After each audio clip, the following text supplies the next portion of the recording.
Thank you very much for coming tonight. We are at the community meeting for the Bacon Ridge Natural Area, the Severn Chapel portion of it. This is the 30% schematic design meeting, and it is May 3rd, if you wouldn't mind. So this meeting is going to be audio recorded, and we will be posting a link to the audio recording on the public OPZ website as well as on the Rec and Parks Capital Improvement Project's website. We are going to hold a questions and answers session at the end of this presentation, so please hold your questions.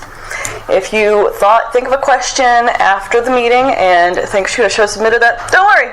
You have up to 2 weeks to submit it through the Office of Planning and Zoning's website. If you just Google past community meetings AACO, it'll bring you right up to that link, and you find this meeting and you can post your question there. We will also be posting the meeting minutes and the slides and the Q&A to the OPZ community meeting webpage as well as the Park and Rec's Capital Improvements webpage. So I'm going to go ahead and do some quick introductions and give you guys kind of a quick layout of what this meeting agenda is going to look like. So we'll do some introductions. We'll talk about why we're having this meeting. We'll talk about the location of the project and key project information. We're going to look at some site photos so that you guys are aware of what we're talking about. Talk about some project goals, the existing environmental features, the master plan, proposed features and amenities, which is what we all really want to hear about. Impacts, challenges, our anticipated schedule, and then we'll go into the Q&A. So I'm Emma Pfefferkorn. I'm the project manager with the Department of Public Works. Unfortunately, not with us tonight is Bruce Brucci, who is the Chief of Planning and Construction for the Department of Rec and Parks. I'm so sorry he could not be here to join us tonight. He is sick, but we do have a few folks to stand in ready for him. We also have our design consultants with us tonight. We have Michael Piernanzi with Century Engineering and Lydia Vaccari with Century Engineering. Our Park and Rec folks that are standing in for Bruce tonight, we have, if you wouldn't mind. I am Chris Carroll. I'm the Chief of Natural and Cultural Resources for the county. I'm Jess Hardy. I'm a park ranger with Resource Conservancy that is based out of Severn Chapel. And I'm Nick Sherman. I'm also a park ranger with Jess. Thank you so much. Excellent. All right, so the purpose of this meeting is because we're required to, but also because we want to keep our community informed. So as you can see, we are certainly hosting it to meet the letter of the code, but we're also making sure you guys are aware of the impacts that this project brings with it, as well as the proposed amenities and features. So with that being said, I'm going to go ahead and hand it over to Michael here with Century, and he's going to present the design.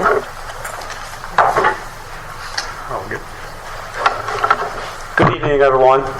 As stated, my name is Michael Piernanzi. I'm a registered landscape architect with Century Engineering, and Lydia is here who's helped put everything together. We've got a great team working on this project, and we're excited to take it to the next level.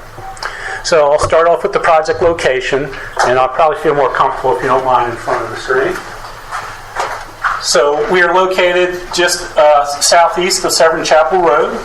The area is shown in yellow outline, and it is a connection from Severn Chapel Road to the top of the Bacon Ridge natural area. So a couple key project information points. The address, I'm sure we all know, but it's 1214 Severn Chapel Road. It's now owned by Anne Arundel County. The existing and proposed use is a natural park area. There's zoning that's there's zoning that's allotted with this property. It's called RA, which is Rural Agricultural, which the park use meets. It's currently served by existing well and septic. There's no new service proposed at this time. With this being a park, obviously there's no impact to schools and there's no impact to, proposed lots. In this location of the park, we are not in the Chesapeake Bay critical area, and it's a capital improvement park. So you'll be able to see that this property, in a little bit more detail, is made up of a couple of lots that were previously owned by the Forney property, and in looking at this aerial photograph, there was an existing drive that serves the existing property off of Severed Chapel. There's a few lots with existing buildings, and as mentioned, one of those buildings is already being used as the park ranger station. There's the existing house and 2 barns as well, which we'll get into. So the limit of disturbance for this phase of the project is plus or minus 11 or 12 acres. They're shown outlined in that yellow outline. And within that limit of disturbance, we're going to propose what we really need for this park.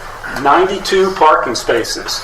We're going to have 22 bus and trailer parking spaces. We're going to have 9 additional ranger parking spaces proposed, and 5 ADA or accessible parking spaces as well. So real excited to bring that opportunity to have access to Bacon Ridge natural area from the top side, from Severn Chapel area.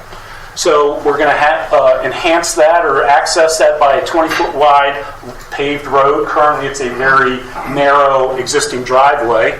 And we're going to leave that as an open section road to be a naturalistic road. We do need some curb and gutter in a couple locations just to guide water for stormwater management, but the majority of it is an open section road.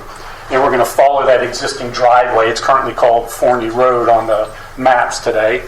And obviously when you propose new impervious areas, you're triggering a county requirement for stormwater management. Stormwater management is treated with the ESD, which is environmental site design, and you use your BMPs, your best management practices.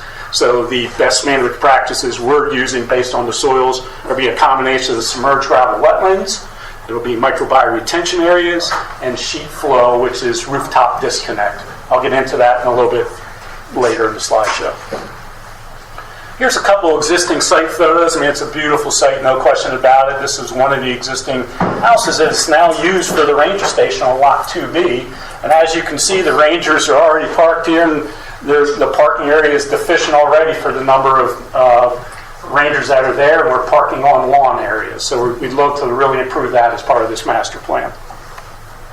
And then the site itself, it's a beautiful site. This is a view from the ranger station facing south. You can see the existing farmhouse, the existing barns, and then the existing barn over top. But really going to leave that natural setting as much as possible, while at the same time adding the ability to add parking spaces for access to not only the amenities that are on this property, but also access to the Bacon Ridge Park.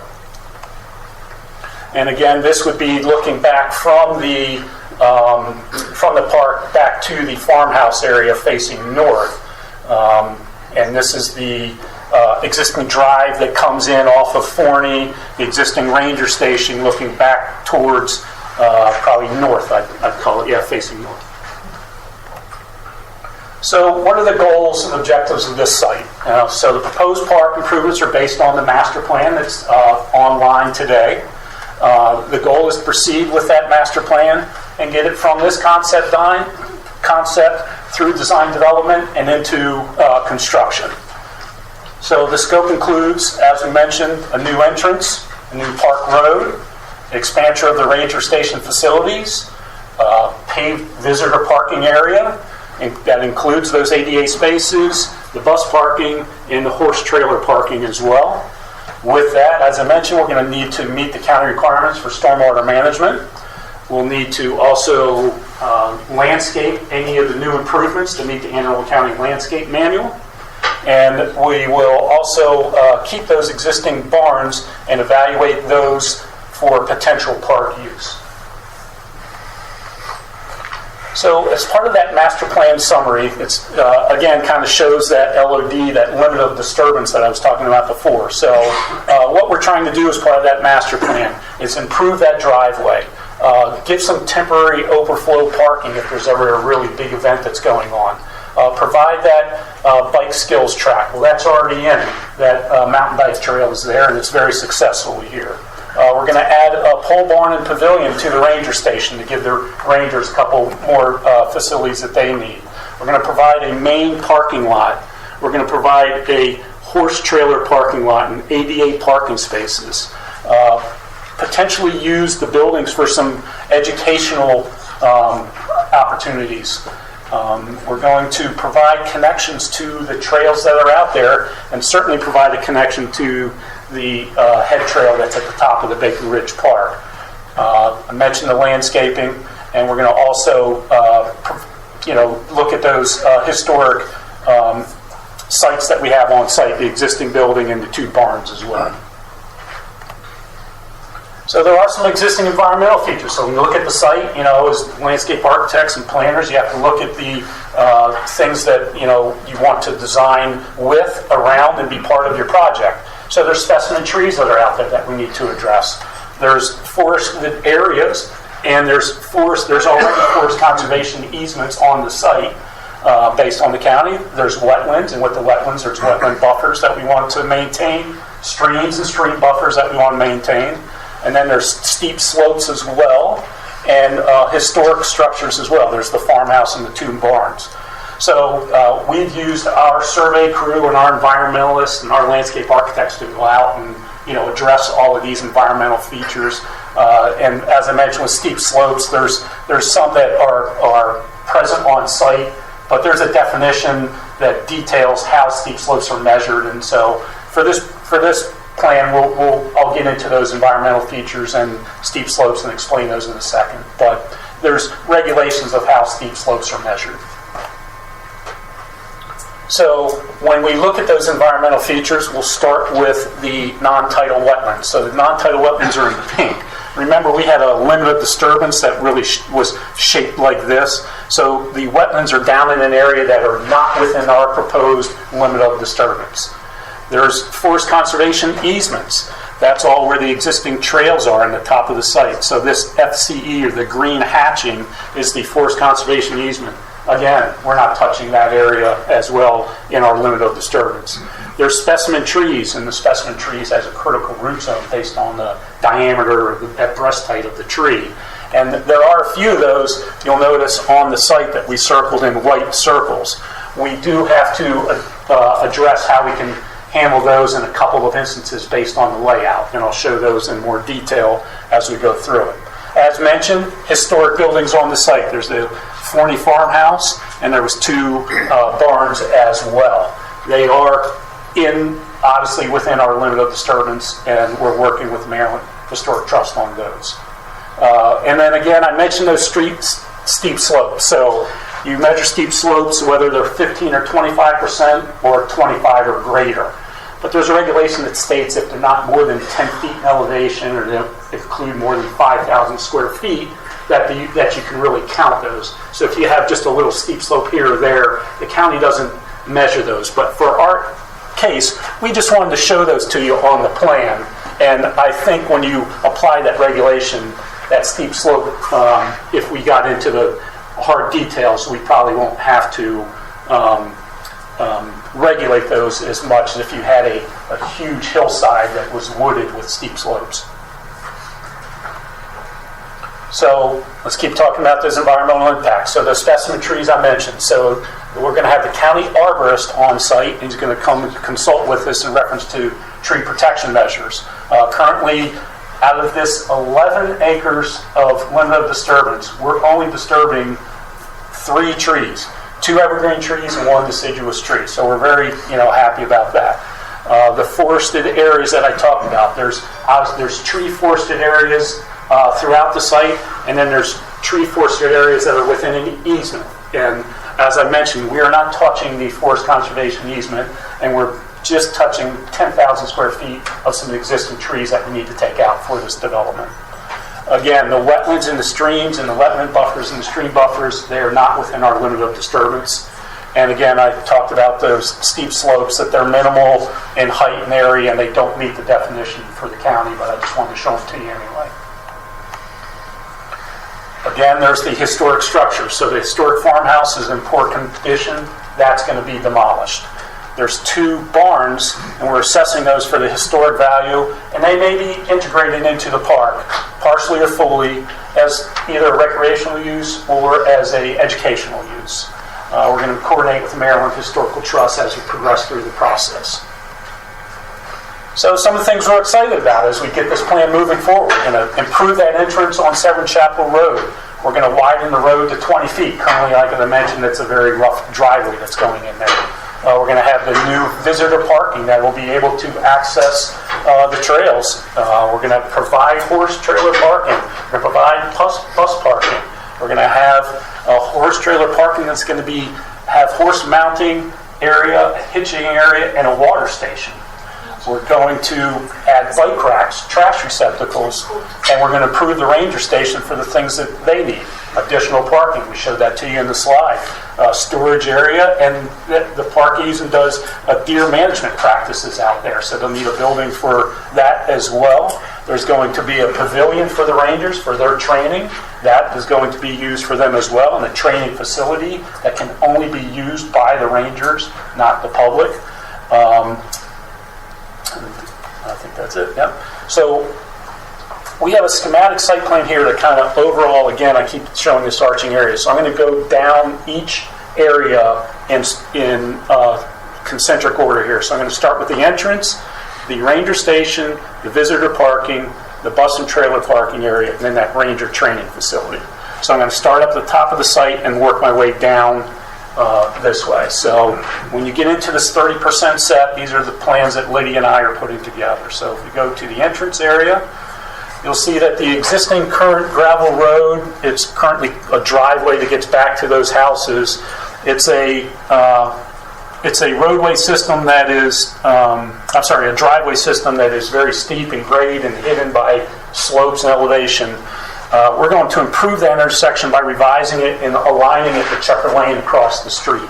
So that's new impervious areas, that's new roadway systems. So I need landscaping and stormwater management to treat those. So this designates that submerged gravel wetland, and this aligns the roadway system to make it a safer intersection with across from checker lane. So we've got as you progress on the roadway system, we're going to be adding and improving the ranger stations. So we're going to add additional parking for the ranger stations. There's that garage where we took that picture. We're going to be adding a one-story pole barn for storage and deer management. It's approximately 1,500 to 2,000 square feet. We're going to be adding a pavilion at the end of the driveway for just the rangers themselves. And when you do impervious areas, again, required stormwater management and landscaping as well. Here's what we're really excited about, the main parking lot. We're going to be adding 92 standard parking spaces. It's going to be open section parkings, and as mentioned, I might need some curb and gutter in some locations to help with the storm drainage, but it's mostly a open space, an open parking lot. We're going to need landscaping to help reduce that heat island effect of a new parking lot.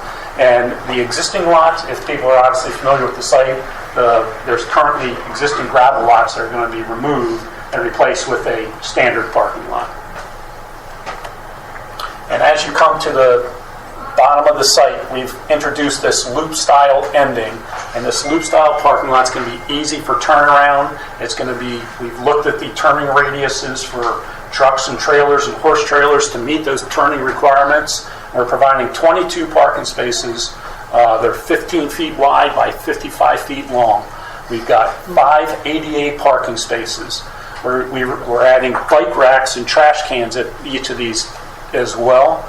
We're going to provide a hitching station, mounting, and a water station for horse riders in this location. When you look at where this is located, this is the existing house area, and this is where we do have to take down a couple of those trees associated with that house to build this parking lot. And again, when you do the new impervious areas, we'll need that stormwater management and landscaping. And a little bit tucked into the back of the site is a ranger training facility. This is going to be only used by the park rangers. It's going to be a secured, fenced-off area to support Anne Arundel County's deer management. It's going to have a little pavilion. It's about 200 square feet. We've got earth berms around it that are 10 to 20 feet in height. It's going to be gated and fenced as well. So with all those impacts that I just designed, what are we going to be touching? We're going to be hitting, as we mentioned, just a few of the specimen trees. We're going to be touching a little bit of the forested areas. When you add that new impervious area, and we're going to take that historic house, farmhouse is going to be removed. So we want to minimize our disturbance to those specimen trees, keep those current pastoral view sheds within the park, and comply with the county regulations as we go through this process. We're going to be coordinating with a few people to make this successful. Obviously, the Maryland Historic Trust, and we're going to bring them in and tie them in with how we want to handle those existing barns. With that being said, I'm going to go ahead and take back over, talk to you guys a little bit about the schedule for this project. So we are currently in design. We're headed toward design development at this time. We anticipate wrapping up the design in the spring to summer of 2024. That'll put us on track to obtain permits for this project around the fall 2024 timeframe. And then we'll be doing the bid and award phase so that we can get a contractor on board. We're looking at starting construction maybe spring of 2025. And this is anticipated to have a 6-month duration. So coming soon. And with that, I want to remind everybody that we're going to go ahead and have a questions and answers session right now in a few minutes. But you guys still can, again, enter your questions into the community meetings website through the Office of Planning and Zoning. You can do that for up to 2 weeks after today. Once we've collected all the questions, we will issue written responses to everybody who provided their mailing address on the sign-in sheet. So if you would like to receive a copy of those written responses and maybe didn't leave us your mailing address, please do add it, and we will make sure that you get a copy. That being said, we're going to leave this up at the end of the meeting. These are just some helpful numbers and contact information if you're having a different issue within the county that we can help. So we'll put this up at the end of the meeting in case we can be of other assistance to you. Lydia, if you could you put the site plan back up? And we're going to go ahead and start questions. We're going to start over there. Yes, ma'am. Oh, and one other thing about questions. If you could, please state your name when you're asking the question. Just as a reminder, we are recording. I'm Andy Fetzer.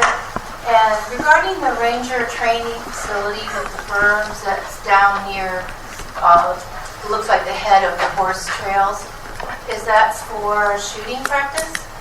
That is for ranger training practice only. This is not a facility that will be open to the public, but we do have a very successful deer management program here in the county, and our rangers do need to be trained accordingly.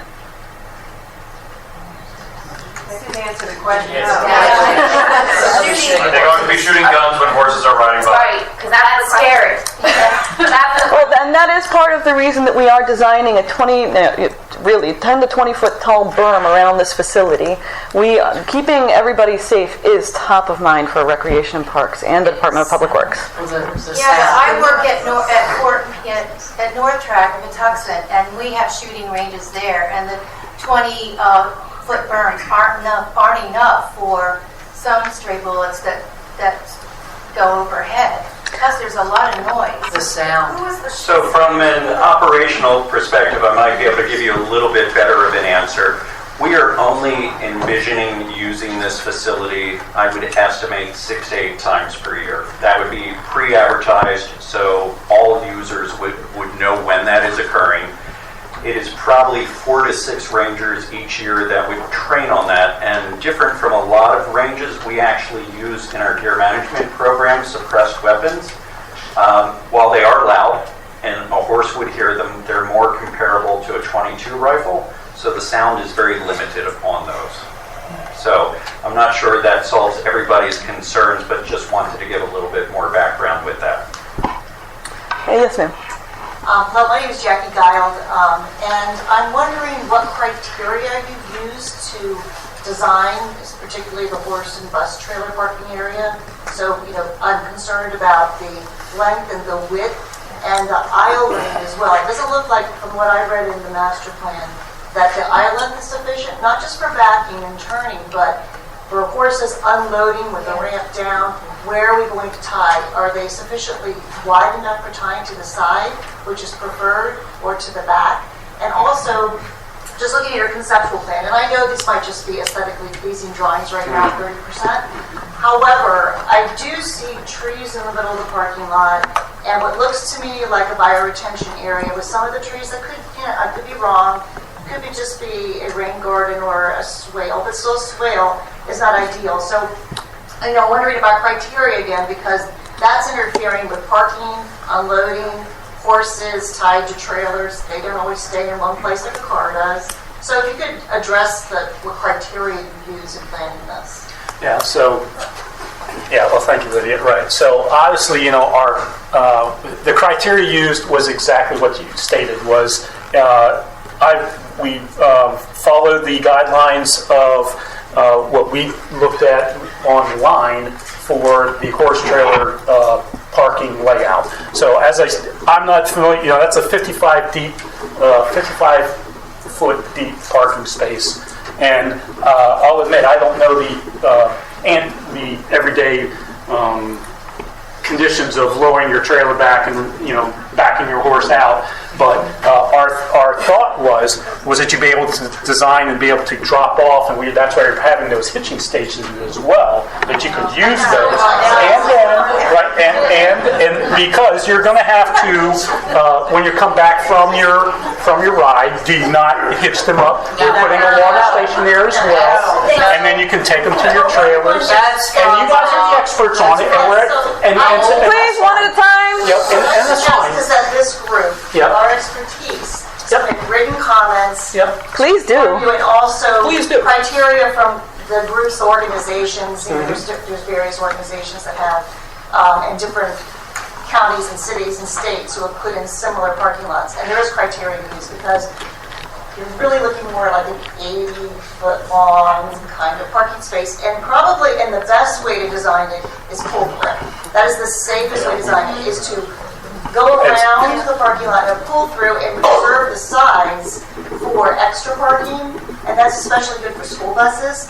And that keeps the school buses away from the horses. Now, I commend you on doing the separate parking lot for buses and trailers, because the buses will most likely use this space Monday through Thursday. It'll be more active with horse trailers Friday, late afternoon through Sunday. Agreed. So that probably works. But pulling through and then maybe having the buses park on the sides would be more ideal. And also, you never usually hear me say don't put trees there, but eliminating as much foliage around the parking lot makes it a lot easier for bus and trailer parking. You need at least 14 high clearance for the trees. And I understand the stormwater management perfectly. And you can design that so that your grade and flow is more off to the sides to get to where the stormwater needs to go. But incorporating trees in the middle of the parking lot and close to the sides, and micro bioretention and swales and rain gardens in the middle of it or right next to the sides is not good. Also, curb and gutter, not no horse trailer parking lot either. So I think this group can submit some written information that is really useful to you before you go further. I'd be happy to take it. And so we certainly looked at pull-throughs and those conditions when we were laying it out. But when you do add this impervious area, we also had to meet the stormwater management requirements. There are no curb and gutters on this parking lot. Ma'am, when you do submit your comment and questions, if you do have any design references for horse trailer parking standards, we'd love to have them. Okay. Yes, ma'am. Thank you. I'm Jackie Cowan, and I don't have a question, but I do want to thank you all for holding this meeting. And we really, on behalf of all of our Anne Arundel trail riders, we thank you for including this in the master plan. And our Anne Arundel County Equestrian Work Group, it's been working with Rex and Parks. We're very happy to provide you with whatever help we can be. Thank you so much. Thank you. I'm going to take this one in the corner back there. My name is Chris Schwartz. I want to echo what you just said. Thank you all for this and for the investment to this program. So, the question I have is on the driveway improvements. Are you looking at the sight line on the other side, approaching that driveway? We are looking at the sight lines. Our traffic group is also reviewing this to ensure safe sight lines. We understand there are some things like a utility pole there that's currently under review with our traffic group, but keeping this safe is top of mind. It's pulling out with the horse trailer or slowing down. Yeah. And then at the same time, it takes a little bit of time. Yeah, it's pretty narrow there. Very narrow. Yep, so we will spend some extra time evaluating. Jennifer Cloutier. I guess I was curious, if I'm doing my math correctly, we're looking at about 120 overall parking spaces that are going to be put in here. So how does that compare with what's there now, and how does that compare with parking at the other trailheads within Bacon Ridge? Kind of related to the safety question here, for those of us who live along Severn Chapel, this is a kind of tight area here, and just curious as to what is the anticipated additional traffic that we're looking at here. So I know the other trail entrances honestly don't have a lot of parking, and this location already does have quite a bit of parking. It's just less formal. So we're not trying to increase a ton, but we are trying to give proper parking spaces. I don't know if you guys have anything more to add to that. No, when we first started the trail system with the help of our volunteer group who originally built the mountain bike trail, sub 5,000 square foot parking spaces were put in to limit disturbance. Those are approximately 15 to 20 cars. Obviously there's occasional parking along the road, the public roadway there. And the county has, of course, since acquired the Crownsville Hospital property, which there have been no decisions how that will interface with the trail system, but could have an impact. So right now, parking is very limited to 2 locations, each supporting about 20 spaces. In the green. And I was wondering, have you looked at what you anticipate the impact on local traffic is, and whether you anticipate needing to do any improvements or widening or turn lane on Severn Chapel Road? And that's, again, that is going through the traffic review right now. But obviously the first and foremost was to align this with Chucker Lane to make that a safe intersection. Certainly, I've looked, you've had our traffic engineers go out there, and based on the frontage that we have, felt that this was the most advantageous location, and now have to get it through the process to get it approved. The county will let us know whether or not we need to do an accel lane or decel lane or any improvements to Severn Chapel Road. Yes, ma'am, in blue.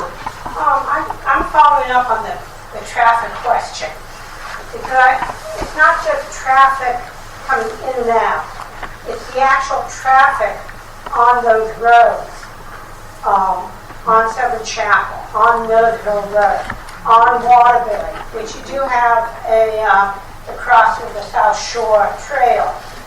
It's any additional traffic at the intersection of Milledgeville Road and Route 3, which I'm sure everybody here knows are fading intersections. What's going on at General Highway, where it intersects and you get backed up. I mean,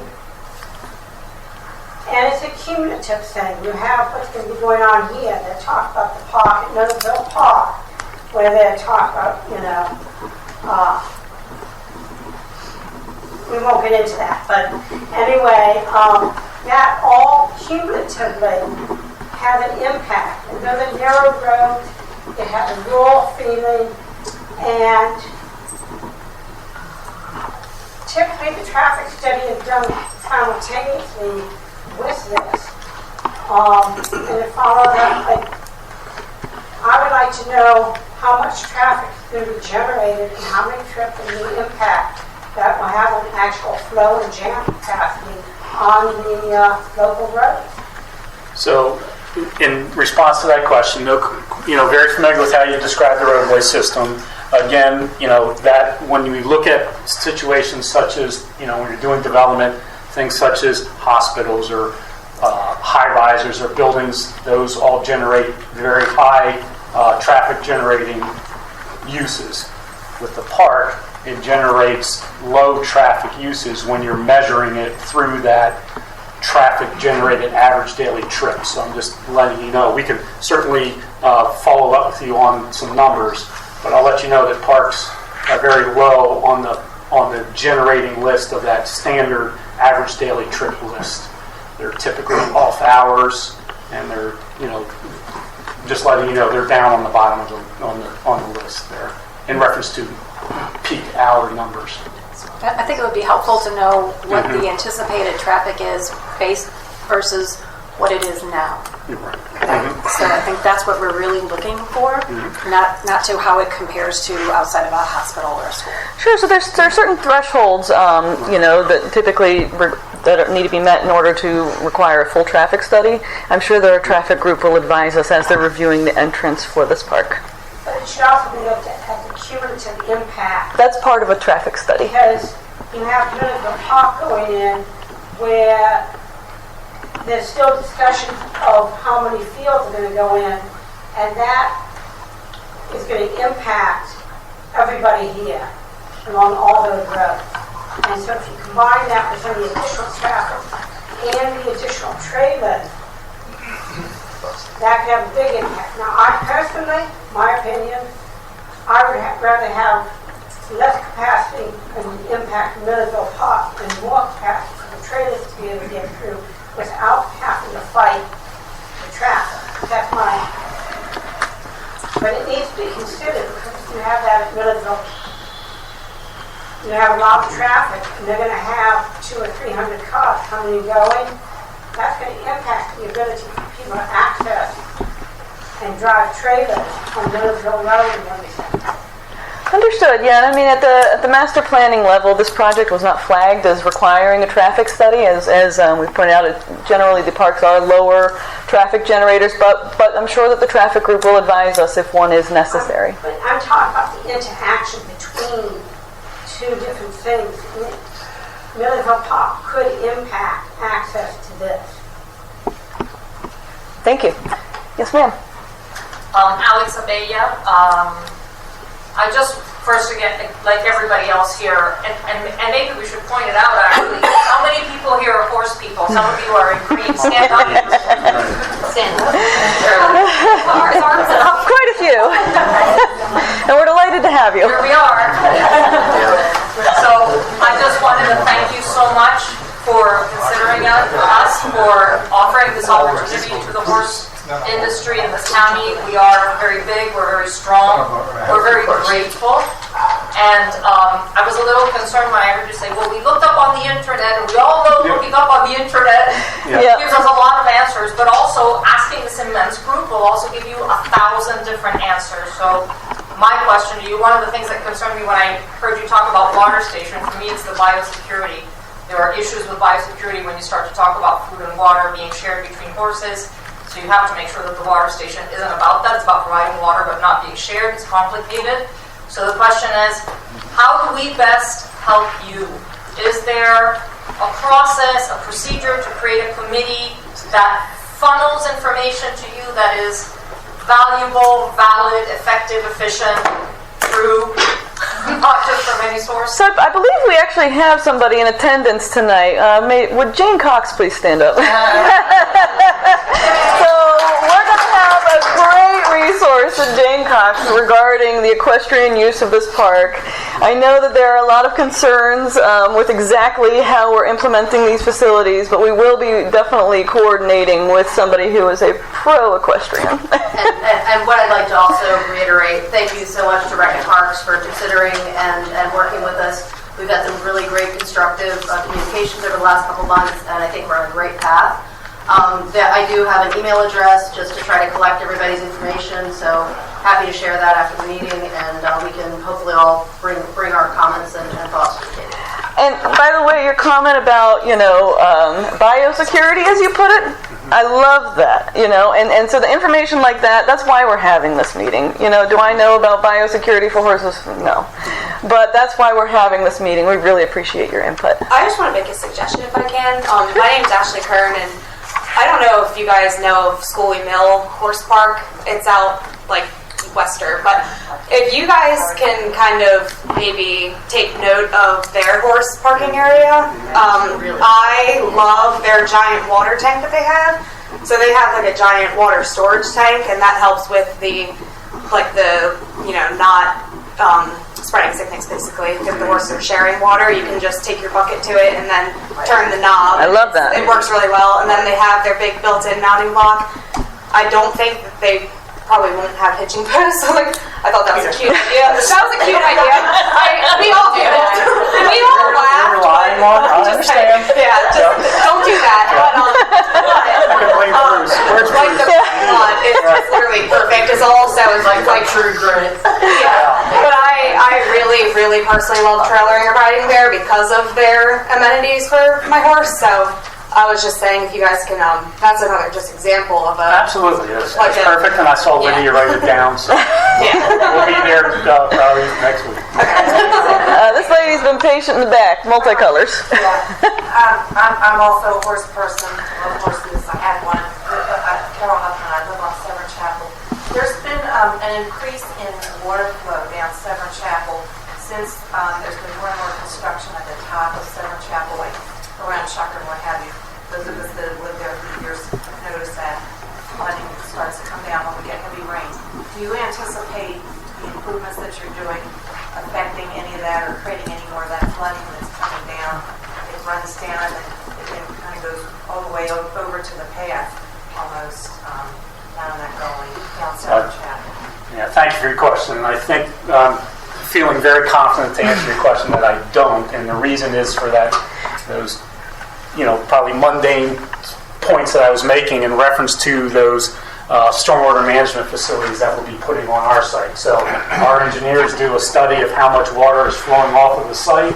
It generates a Q or a volume of how much water goes off. We're required by the county to treat that amount of area and release it at the same rate. So for our site, we'll be releasing water at the same rate as the calculations of what's there today.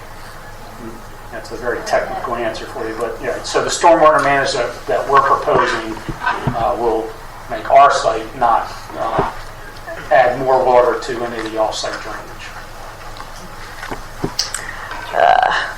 I'm going to take. I haven't had a question from you yet. Let me pick you.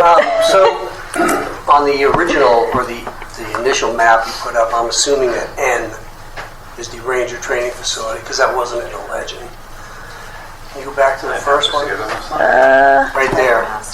All the way down at the bottom. Yep. So that is where the range is going to be? Correct. Yes. Okay. So you're saying you're going to build this range for 6 to 8 rangers. I'm good with that. I don't care. There's houses that are really close. I'm sure that's just east of the unused trail. Where that bench is? Yeah, just east of that trail. So there's a house really close to there, and there's a number of houses. When you say 6 to 8 times a year, are you talking about like an afternoon, or what do you got, zeroing, or? Correct. General range practice each year, we need to qualify through the Maryland Department of Natural Resources, which has set standards that our rangers need to meet for accuracy each year, and that's done by a qualified instructor. I would say typically the training occurs for between 3 and 4 hours. It's normally a half day of training. Okay. Yes. Yeah. So where does that currently occur? Right now, we have done the Arundel. Yeah, Arundel Fishing Game in Annapolis have us as guests right now on kind of a temporary basis. And it's usually a weekday thing? Yes. Correct. Yeah. So if I was in Arundel County, I would see your facility as something. I'm concerned that there's going to be carryover, that lots of other people are going to want to use your range, and it's going to be more than a 6 to 8 days a year kind of thing. Yeah, no, completely understood. Right now, I believe the original design has, I could be wrong on this, I'm not the designer, but I believe it had 2 shooting lanes. So again, it is just designed for a small group. It does not have the amenities that a typical range would have. More portable in nature, but the intent is, again, just for rangers. Okay. Will you be putting signs to that effect, that it's shooting allowed, or no hunting allowed, or no gun? We absolutely would. We've already gotten inquiries from the public when this original plan went out, and it's been made pretty clear and would continue to be made clear that that's a staff-only facility. Okay. So going back to the intersection, you said that they haven't determined yet whether... I mean, in the master plan, it was not determined that we required. The reality of that piece of road right there is incredibly dangerous. There is no room on either side of the asphalt. And we have people who ride bikes through there. It's already very, very dangerous. So putting a wider driveway is not going to fix that problem. And I don't know, I'm not speaking for everybody, but I mean, just because there's a crosswalk and there's lights and there's people don't slow down. So that is going to be a problem because the road where the trailers are pulling out is going to create. Somebody comes up too fast and there's a bike on the road, it's going to be a disaster. So. Well, trust that we will be putting some extra time into reviewing the traffic situation on the road And after the last this question meeting. I have is, I'm not anti-horse, but I'm saying, how are horses going to mix with the mountain bikes that are all over the place up there? Apparently you have an answer, so yeah, I would like to hear it. Majority of the trails throughout the state, on both county and state trails, are multi-use shared trails, and we ride with the bikers and hikers all the time. Like in Patapsco. I go to Patapsco for trail riding, and it's never really been an issue. There's a trail etiquette that everyone follows. And horses, like if we can, I mean, we try not to obviously get off trail, but we kind of get out of their way. You can kind of, like if bikes give us heads up, like, I mean, it's just... So is there designated horse trails on here, or is it everywhere? Because some of these trails undulate quite a bit, and you can't see. That's beyond the scope. That is awesome. That's kind of beyond the scope of this meeting to talk about the trails. Yeah, that's not clear. But there's a group we've been working with Rex and Parks to identify trails that would be appropriate for horses, and we're talking about shared use again. Yeah, I don't ride a bike. We walk out there with our dog frequently. And even bikes. We won't run you over, I promise. No, I'm not worried about that. Okay. Yes, ma'am. So, Anne Arundel County Equestrian Endurance Rider. I just have a question. So you have 92 parking spaces and you're looking to put in pavilions. Are you all looking to do special events here? Because that seems like a large amount of parking spaces for a community park. So that's just like, I don't even live near here, I'm just curious, just speaking to like, the common questions here is that, are you all like, is the intended use here for special events? Like, are they going to be doing 5Ks and mountain bike races out of this park? I don't think that's in the purview of this park. We have the adequate parking.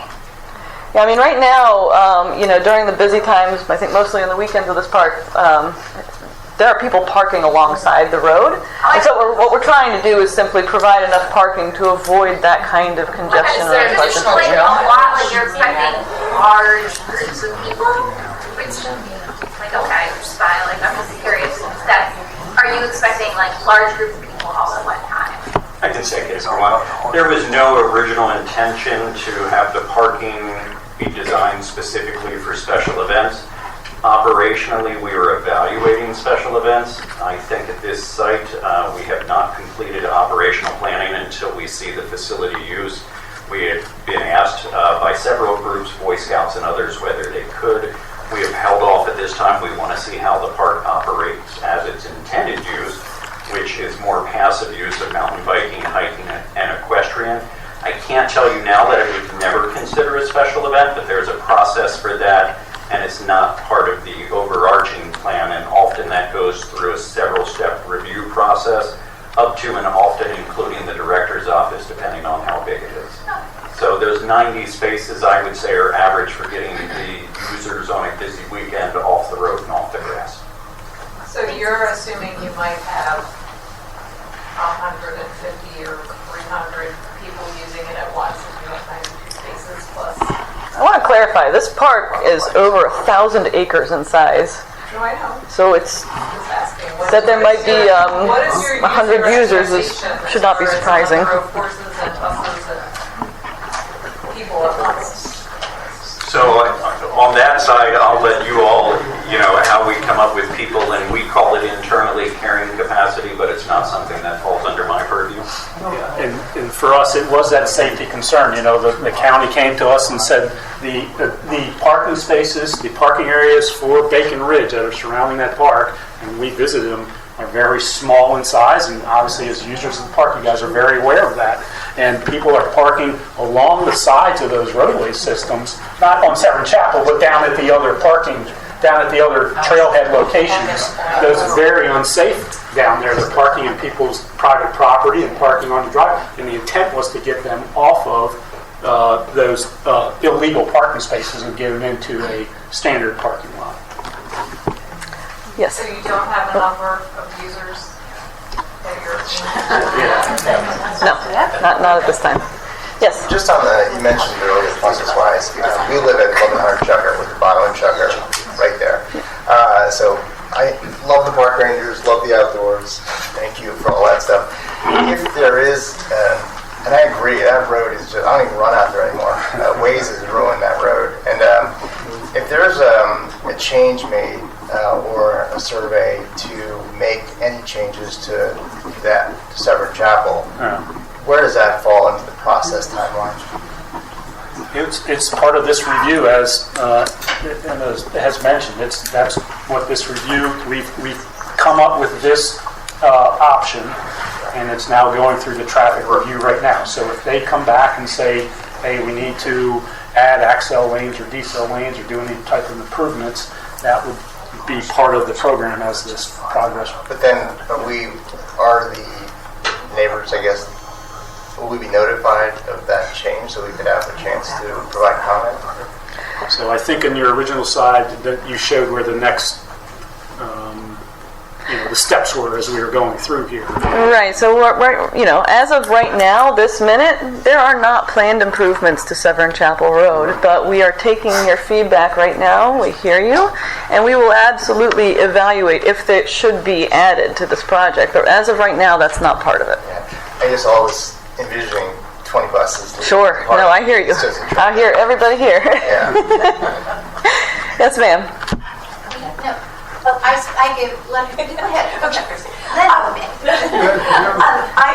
I'm Lisa Sorrow. I live off of Severn Chapel also, and I'm at this park almost every day with my dog. And so in terms of the shared use, and I know that's not the purpose, the cyclists are awesome that are out there. They let you know when you're coming. My dog and I jump off the trail. They go buzzing by. It's a good place to be.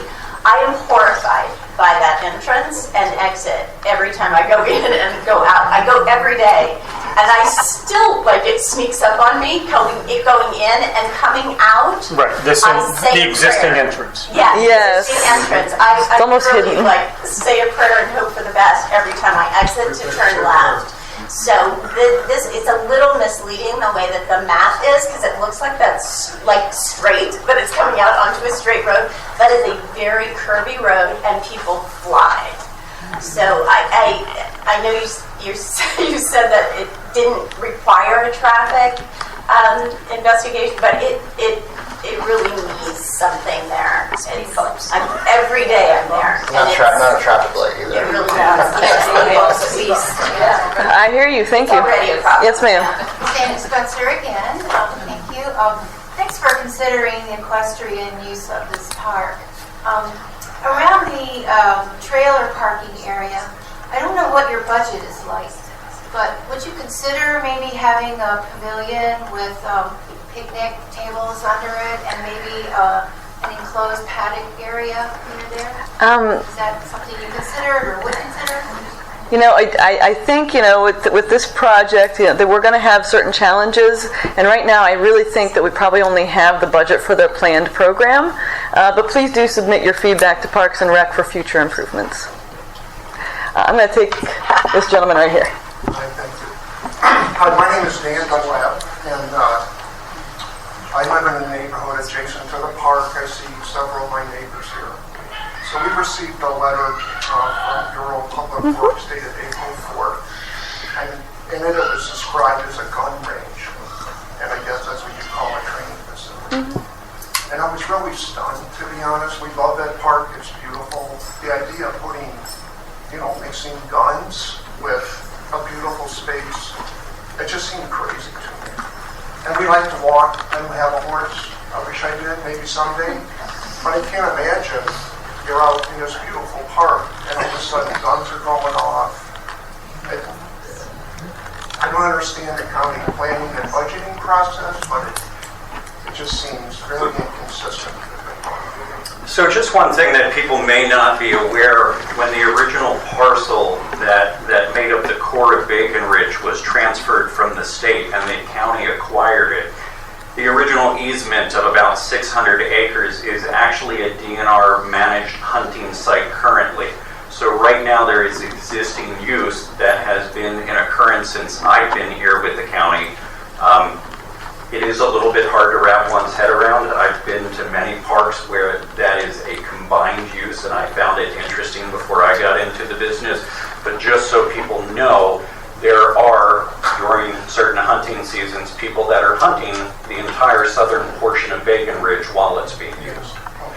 So, just to make everyone aware, that's neither a positive or a negative, but just where things are. And when it was handed over, that was a requirement of the state that continue. Can I ask a follow-up question? I'm not really familiar with how the county operates. Maybe shame on me. Can you advise as a citizen, how can we stop this or change it? Or at least, like one of my neighbors said, it's right in this poor lady's backyard, one of our neighbors. How can we get it moved or changed? So the purpose of this meeting is to receive that feedback. So we appreciate your feedback. You are being recorded. This recording will be posted and on record, so your comments are definitely being heard now. So is this cast in stone, or how does that work? So it's not cast in stone, but we are pretty well into the development, and there had been a previous master planning phase. This particular amenity for the rangers' use only was included in that master planning phase. But again, we are hearing you, and we'll take this back to Rec and Parks and discuss. Yes, sir. Sylvan Birch. I'm also a resident who lives right next door to this. I'm completely against the gun range. Okay, thank you. Yes, ma'am. So are you saying by deer management, I'm not sure what that term means, does that mean that there's shooting of deer in that area now? Because we don't hear any guns going off now. So we as the county run deer management at multiple sites throughout the county, trying to balance out basically the lack of natural predation. That's done in consultation and only under approval with DNR. It is not a recreational hunting program. It's an environmentally based hunting program. Definitely don't want to get into all the details of how that program works, but certainly after the meeting I could steer you in the right direction for that. The program currently at Bacon Ridge is actually not managed by us. Again, that was an agreement with the state. So our training at Bacon Ridge, if that range is built, is for our rangers to qualify on the safe and accurate use of firearms that we employ at other sites currently. So they will be practicing there? That is correct. Just practicing. And will there be certain times of the week, or so they'll not do it during horse traffic times or children traffic times?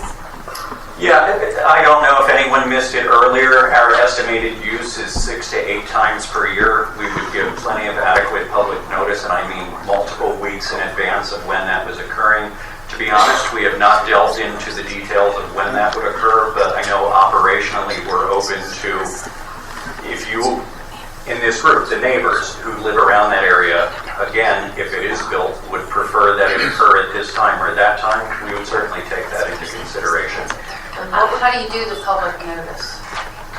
Public notice would occur on our website, primarily through social media, Facebook and Twitter. Well, it gets posted at the site, too. And it would be posted. It gets posted at on the site as trail, well. so it'll be in the parking There's lot. some pushback, and you guys are already currently using another site for this, that you said temporarily, and you're only doing it 6 to 8 times a year.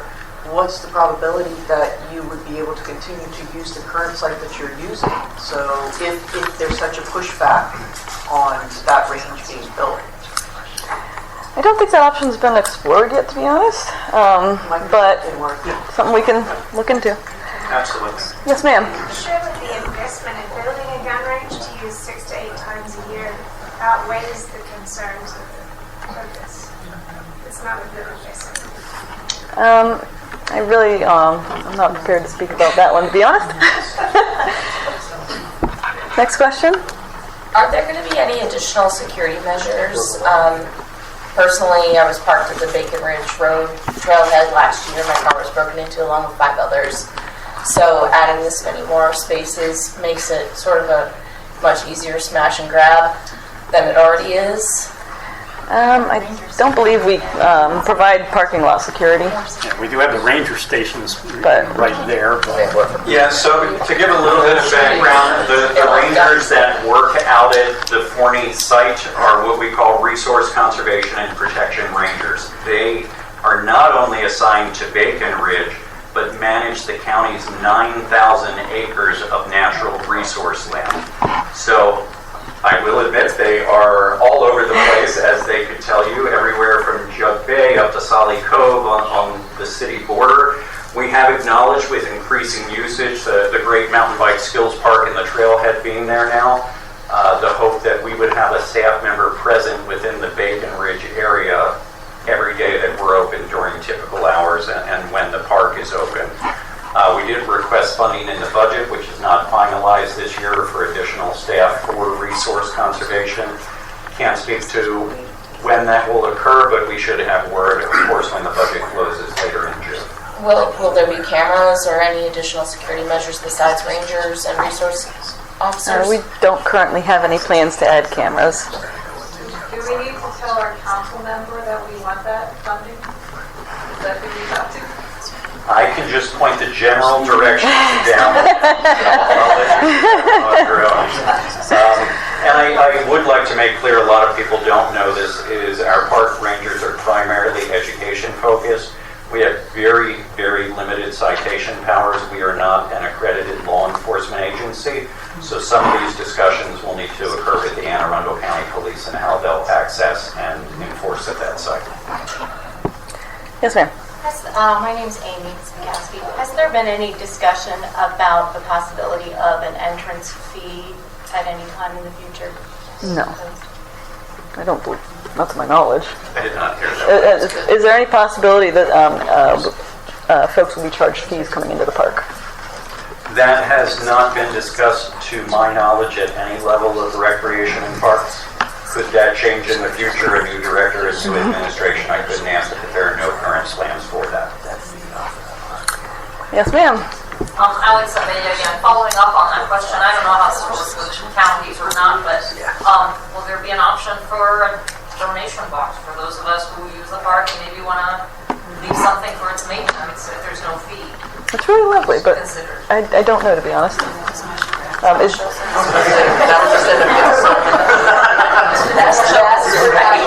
see the mountain bike group going. If you see them standing outside with a bucket, do not donate directly. So one of the things we've talked about in the future is to establish a friends group, as we have in many of our other parks. We have the Friends of Quiet Waters, the Friends of Downs Park. While that's away in the future, we'd eventually hope to have a friend of kind of the Bacon Ridge natural area. That would be a way that money could be donated to help support that park specifically. That'd be super. Make sure it actually. Yes, ma'am. Last question. The buses, it's just county buses, it's county school buses that will be coming through, or what's the bus traffic that's going to be? It would be for educational purposes, whether county or private. I don't believe that we would differentiate, but the idea would be that this is an educational resource. Yes, ma'am. If I may catch up on a couple of different things. I'm wondering, have you all talked to the Anne Arundel County Police to use their training center in Davidsonville? We have. It's been under construction for a long time. Oh, so we've been talking, I think, for the last 3 years, trying to do access there. That is a possibility. Okay. And then, just a second. Somebody asked about a pavilion and picnic tables and all. I'm wondering about restrooms, porta pots, anything. Do we have anything in our that's not currently in the program at this time. And then the other thing is that we trail riders are pretty self-sufficient usually. In the general scheme of things, you trailer in, you unload your horses, you tie them usually to the side of your trailer. And so having a water source there would be super, but it would just need to be a spigot to go put a bucket under and grab and take back to your trailer. You don't want to share water. That's it. No, We don't share water sources. I really appreciate everybody bringing that to our attention. We will definitely look into that, as well as spend some time looking at Sully Hill and their parking area. Schoolie Hill, sorry. They're under construction right now, so don't actually go. Oh, okay. Because I had to park in the car parking when I went recently, because I didn't know they were under construction, but... I see. But you would provide an Oak Ridge is another good place to look at. Oak Ridge is another good place. Coke Ridge? Okay. You know what it's called? Or even Rosary Hill. Rosary Hill. We will definitely be looking at a few of these facilities. Yes, sir. Is the Bacon Ridge area approved for equestrian use at this time, or do all these improvements have to be in before horses are allowed? What's the guidelines there? So we've had several meetings with the equestrian community at this time. The original intent of Bacon Ridge, going back as long as 15 years ago, had that as part of the conversation. Bacon Ridge is a little bit interesting in that it has different easements over different portions of the property. When you head south of the Forney area, the Scenic Rivers Land Trust and the Maryland Environmental Trust are involved in vetting those types of decisions. So right now, we will be requesting in the near future official approval, and they can go back and forth as to that approval. So we're not at a formal stage yet of... Is that just those two areas? Like, is 40 approved? Yeah, it's honestly all over the map. I could tell you a little bit more later. It's kind of broken up into different pieces. Forney itself is not under the same type of restrictions. And once we have an adequate plan, we could allow equestrian use very quickly at the Forney property. But of course, there are more stakeholders than just equestrian. There is our hiking group, trail running group, and also the mountain bike group that built the trails that are in there now. Our plan within the next 2 months is to have a meeting with those various stakeholder groups to talk about that. Can you make sure that that information is available to those of us who would like to participate? Yeah. Thank you. And again, those are typically posted on the website, and I know some of the equestrian groups in here also have contact information. They're not generally a public format meeting, but normally representatives from each of those organizations. Yes, ma'am. Marge Bernard. I'm a hiker, so I'm really in the minority here. My horses. I've been all over the trails, know them like in my sleep. Lead hikes out there. Anyway, will the trailhead be closed during construction? And second part of that is, if it is, and the other two parking areas are so limited and dangerous, and Bacon Ridge Road over, parking literally on private property, can they be expanded prior to the construction if it's going to be closed, if that trailhead will be closed down? There are definitely going to be times during construction when the Forney property is closed down. Please remember, we're going to be building that road. So there are definitely going to be times when this Severn Chapel area of the Bacon Ridge natural area is completely closed during construction. As far as augmenting the existing parking facilities, that's not currently in the plan, but we will do our best to get out of everybody's hair as quickly as possible. Yeah, because along, I can't think of the southern one, but the original trailhead. It's small. All along the road. Yeah. It can be very, especially if you got kids. Yeah, we recognize the level of traffic that this site does bring. That's why that is the spirit of this project, is to address that issue. But there will be some growing pains as we actually implement it. In addition to it, I understand you're looking into doing something with Crownsville, so that also would be a good parking area. Well, and as of right now, there are no hard plans with Crownsville, but trust that Reckham Parks is aware. Yeah, it's already paved. There it is. Oh, there it is. Yes, ma'am. I'm Jackie Bell again. So I was very glad to hear that maybe we can move this along a little faster. In the master plan and under next steps, it talks about phase 1 and the ranger station and the parking lots. Would you consider moving the equestrian parking lot into phase 1? Because we need virtually nothing except for the driveway entrance to be expanded enough to provide safe ingress and egress. All we need is a field to drive on. We are used to taking our waste with us, whether human or otherwise, and including litter. We're used to bringing our own water, and we tie to our trailers. So we really don't need anything but a field to drive into. So if you could consider moving this into phase 1, that would be very much appreciated. I have some great news. The parking lots are all in phase 1. So the only thing that might get kicked to phase 2 are some of the improvements on the historic aspects of the project. We have those older barns, but as far as the site work, that's all part of phase 1. Yes, ma'am? Valerie Levin. I want to say I'm a rider and a hiker, and Bacon Ridge is like the best place to hike in Anne Arundel County. It's the best. I'm so happy when 20 came out of the Yes, Bacon Ridge. It's awesome. I've hiked every single trail and every single thing, and I know something.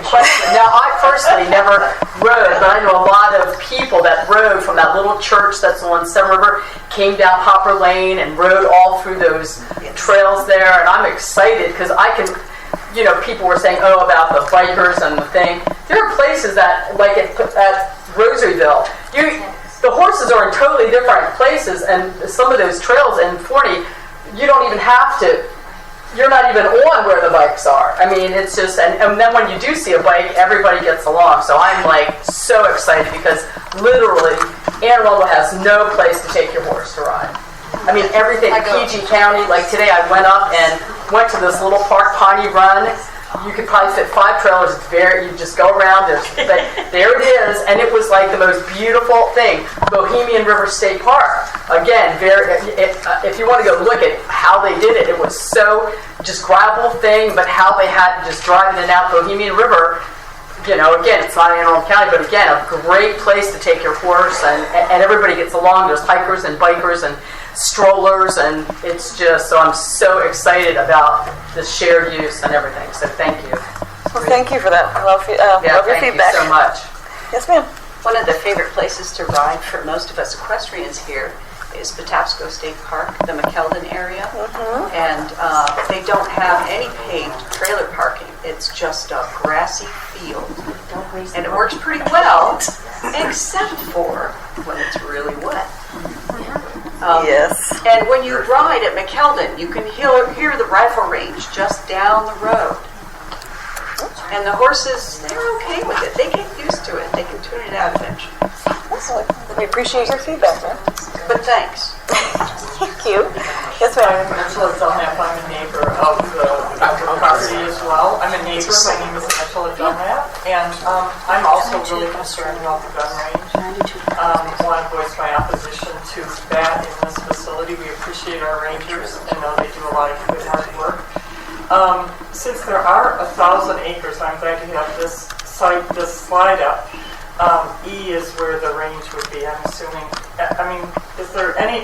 First of all, I'd like to say I'm opposed to it in general. Guns and kids and hikers and horses don't really seem to mix to me. But is there any opportunity, if it does end up getting approved, that it could move to a different site? Because our home is really close to that. And even though it's 6 to 8 times a year, it's super disturbing in the world we live in today to hear gunfire when you're sitting on your deck in the middle of a wooded, peaceful environment, which we all love in this part of the county. So would there be an opportunity to look for a different site for that if it has to be in this property? We will consider that. I can't give you a conclusive answer right now, but we will consider that. Does anybody know what the gun place is off of, like Queen and Bridge Road, and I see that they have something there, like near a cell tower. It looks like a police thing. I don't know. The police academy. That's it. But it's not the 12th precinct. It's that other little piece of land. It's the police academy. The Davidsonville Recreation Center is here, and then there's like the road that goes down to Oasis. It's like you see the men in black going back there, and you can hear stuff. It's not part of the 12th precinct. They said it's the police academy. Oh, okay. I didn't know. Yeah, there was something there already, and it's pretty much like there was nothing around it. There's like a dump on one side, and I don't know. Whatever that is, that might be a good place to do that there. I don't know. Appreciate your input. We're going to do it there. Yes, ma'am. Appreciate your input. Yes, sir. This map, Paul Hartvia from Chucker Lane, and this might be totally off the wall, but I'm going to show you anyway. You know where the buses are? They come out of that parking lot across that big field. Like, Existing. I think Wilson. I know where you're talking about. Right here. Wilson. For this area, this road here has great sight both ways. Not great, man. I live here, so. And I'm just saying, the road coming here, great lines, a lot of movement, very easy to move traffic. Seems like a lot more work for you guys, but... Oh, I thought you were maybe something, I want to show that we have an existing amenity kind of... It's all fields off of it. Oh, that area. Oh, that's the Chapel of Ease area. That is, we can't touch that. That has a historical easement. There's an item called the Chapel of Ease there. It is a we cannot touch it, sorry. But thank you for your input. You would think it was like a little monument and stuff. It's a very historic site, and we wish to preserve it. The state requires that we preserve it. All right, we have time for a few more questions at this time, and we'll be ending here in a few more minutes. Yes, sir. Will the parking lots be open 24 hours a day, or do they close at a certain time at night? We are evaluating providing kind of a little gate at the ranger station location that would not allow vehicles past certain times to park. Currently, lots of cars do park there. Well, so you're talking about the gravel lot. So we're going to be replacing that with a paved lot, and the entrance will be inside the gated area. Okay, gotcha. Yes, ma'am. So not to belabor the point about horses, but if you are going to be putting in gates, just keep in mind that gates have to be well recessed, so that if a person showing up with a horse trailer didn't know they were going to find a gate, they don't find themselves in the middle of the road stopping and having to figure out how to turn around. This would be, I think, I see what you mean. Okay. So we did consider that. The gate isn't located out, if everybody can see out where this H is. Zoom in on there. So it would limit the access to the proposed parking areas. As mentioned, the ranger station requires 24-hour access. So if the person did come up to here, you'd be able to use that parking lot as the turnaround space to get back out. There we go. Yeah, I think there's a gate already there. Yeah, it's roughly in that location. Roughly in that location, yep. Yes, sir. I'm Dan Goose. Can you explain A again to me, the entrance? And you have a gravel parking lot right there. Can you explain what's going to happen there? Yes. Because I own the house that's right next to there. So. Lovely. So Lydia, maybe go back to the one that has this is the A. The A slide. Right. So the existing gravel parking lot, it's to be removed. So we're going to remove that parking lot. There's the existing driveway today that served the Forney property that's very dangerous, as mentioned by existing users today, and we're trying to improve that by aligning it with Chucker Lane. Chucker Lane is also dangerous. So what's going to happen? Is there going to be no parking in that field? Or are you taking the gravel parking lot out? Is that gone? The gravel parking lot will be removed. This will be a field, but we'll need to add a stormwater management facility in the area. Oh yeah, put guns in. You'll just be happy if we take that out. Thanks. Is that the overflow parking that you're talking about? Get rid of that. That's what we're removing. Current conditions, you drive into that existing Forney driveway. People are familiar with it. And as soon as you come in, see this dashed line here? Yeah. This is that gravel parking lot that's temporarily put in. It doesn't meet county standards in reference to paved surface for a full-time parking lot. It's a temporary parking lot. That is going to be removed. So that right now, that is what's called the overflow parking lot. There's a sign that says overflow. So it's not the one down by the Rangers. That's right. That one is going to be paved, and so it'll no longer be a gravel parking lot. It'll be paved. Okay. Thank you. that parking lot as well will be removed. And, sorry, Lydia. Yeah, that. And we're going to be putting a submerged gravel wetland stormwater management facility right where that parking lot is. What does storm management facility mean? What does it mean, sir? Yeah, what does that mean on that piece of property? It's a depression in and around that treats stormwater management, so it holds storms. Like you build a new construction, is that what you're saying? There'll be a little fence around it? Yeah, we probably won't fence them because they're not that deep, they're submerged gravel wetlands, so they don't require it. But what it does is that new drainage comes off the roadway system, we treat it in a facility, and it's got a very small depression storage area of only 1 foot deep, but there's 4 feet of soil there that's treating it and integrating it back into the soil. Will you be treating it for mosquitoes? I get that question a lot. And the answer is? The answer is we're designing it per the Anne Arundel County standards for best management practices. So I'm meeting the requirements for stormwater management, and they are doing their purpose for stormwater management. Yes, ma'am. Right now, at least there was a couple months ago, there was one porta potty at the big gravel lot. And so when this is all done, can we just have a couple porta potties? That's something that we'll definitely be taking back to Rec and Parks and seeing if we can add them. Sure. That would be great. Can you not use the ranger station? Or no? The ranger station's for the rangers use. Well, then I guess they want the porta potties too. We have buses of kids coming in. Yeah. No, we appreciate the suggestion for sure. Well, that was going to be my silly question about the, but then you answered that you're self-sustained. You remove all your water and all that. So. Thank you. All right, guys. Well, that seems like a wrap for the night. So we appreciate